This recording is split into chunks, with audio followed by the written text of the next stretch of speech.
What is self-concept and why is it so important when it comes to just manifesting everything you could ever want? I'll tell you now. So, self-concept is the story that you tell yourself. What story do you tell yourself? Do you tell yourself, I'm the person who's always successful in love, I always have great relationships? Or do you tell yourself the opposite? I'm the person who always gets dumped and ghosted. A lot of people don't realize this, but they have this negative story that they attach towards their self in some way, hence why it's called self-concept. And if you really do want to change the way you think about that one thing of yourself, right? So here's the thing too with self-concept.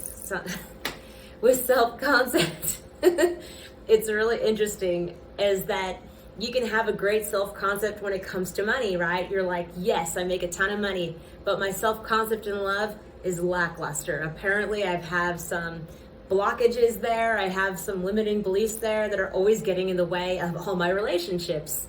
It could be in any single thing. It could be in any of those areas or all of them, but you need to just look back in yourself, okay?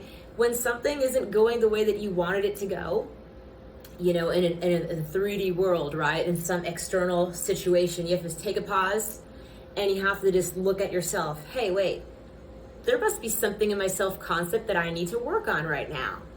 Like, why is SP doing this to me? Why is SP pulling away all of a sudden? Well, you need to work on your self-concept with love. You need to love yourself.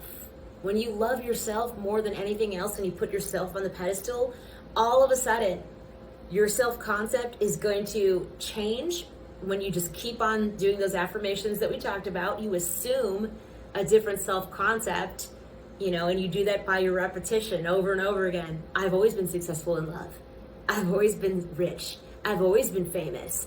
Whatever it is, just keep on saying it, right? And eventually the 3D world is going to conform to what your affirmations are, to what your new self-concept is, and things that you didn't even really, even manifestations that you've let go of, for example, like you released it. If you've improved your self-concept, you're just going to see all of those other things you were working on just start showing up because you've decided